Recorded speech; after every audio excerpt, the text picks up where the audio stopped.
अस्सलाम वालेकुम, welcome to yummy treats. कैसे हैं आप सब? अल्लाह ताला आप सब को अपने हिफ्ज़ व अमान में रखे, खुश रखे, आबाद रखे।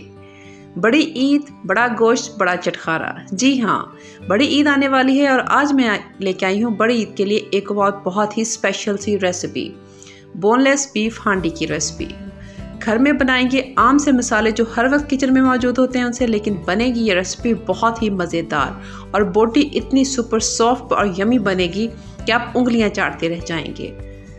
तो आइए बनाना शुरू करते हैं, लेकिन उससे पहले चैनल पे नए हैं तो जल्दी से सब्सक्राइब कर लें और बेल आइकन भी प्रेस कर लें ताकि आप यमी ट्रीट्स की कोई भी यमी रेसिपी मिस ना करें।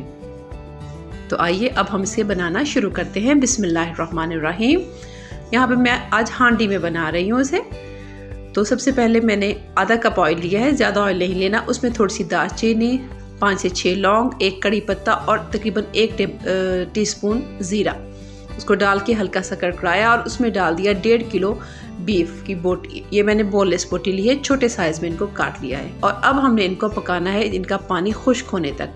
ये देखिए 5 मिनट गुजरे हैं और इतना सारा इसने पानी छोड़ दिया, खूब सारा पानी छोड़ दिया इसने। और अब हम इसमें डाल देंगे टमाटर और प्याज।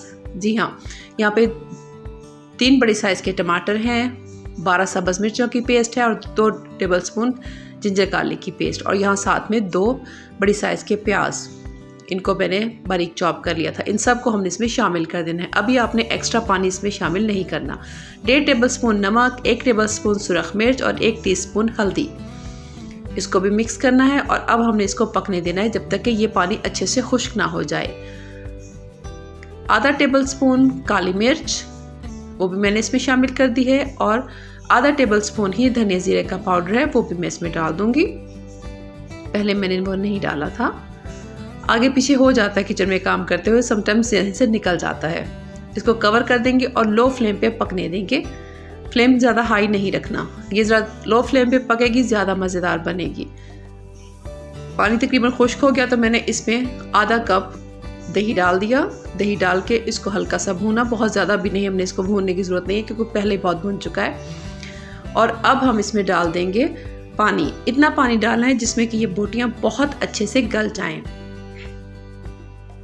अब चाहे तो इसे कुकर में भी बना सकते हैं, कुकर में बहुत जल्दी पक जाएगा, लेकिन हांडी में टाइम तो ज़्यादा लगेगा मगर इसका जो टेस्ट बनेगा वो बहुत ही लाजवाब होगा। बिल्कुल लो फ्लेम कर दिया और अब इसको पकने देना है। बस थोड़ी थोड़ी देर बाद चम्मच चलाते रहे ताकि ये नीचे ना लग जाए। ये देख रहे हैं ऑयल इसने छोड़ना शुरू कर दिया है। ऑयल हालांकि हमने बिल्कुल थोड़ा सा इसमें डाला था। और ये देखिए ये तकरीबन तैयार है। इसमें से कड़ी पत्ता मैंने निकाल के अलग कर दिया। इसका पानी जो है वो ऑलमोस्ट खुश्क हो चुका है। और ये देखिए मैं लाइट बंद करके मैं अब आपको इसकी रंगत दिखा रही हूँ। माशाल्लाह माशाल्लाह इतनी इसकी खूबसूरत रंगत इसकी बनी है और इसका जायका तो बहुत ही लाजवाब बनता है।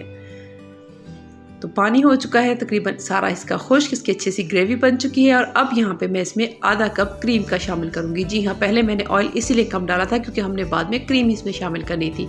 ये घर की मलाई है आधा कप, आप चाहें तो पैकेट की क्रीम इस्तेमाल कर सकते हैं। इसको अच्छे से मिक्स करेंगे और मिक्स करके फिर इसके ऊपर डाल दूँगी मैं खूब सारा कटा हुआ सब्ज़ धनिया, और खुशबू के लिए इसमें शामिल करूँगी गरम मसाला।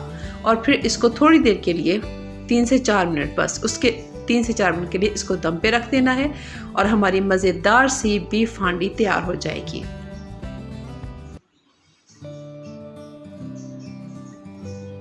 इसकी रंगत, इसकी खुशबू बहुत ही लाजवाब बनती है। और ये देखिए ये बन गई हमारी बोनलेस बीफ हांडी। बहुत ही मज़ेदार किस्म की रेसिपी है। इस ईद पे आपने इसे ज़रूर ट्राई करना है। उम्मीद करती हूँ आपको आज की वीडियो अच्छी लगी होगी। अच्छी लगी है तो जल्दी से लाइक कर दें और आगे शेयर भी करें। रेसिपी के हवाले से अगर आप कोई भी क्वेश्चन करना चाहें तो आप कमेंट्स पे मेरे से पूछ सकते हैं। और कौन सी रेसिपीज़ आप ईद के लिए या गर्मियों के लिए देखना चाहते हैं आप मुझे वो भी कमेंट्स में ज़रूर बताइएगा। इंशाल्लाह ताला मैं वो सब आपके लिए बनाऊँगी। फिर आऊँगी किसी और बहुत ही मज़ेदार और यमी रेसिपी के साथ। तब तक के लिए अपना बहुत सा ख्याल रखें, अपनों का ख्याल रखें, मुझे दुआओं में याद रखें। अल्लाह हाफिज़।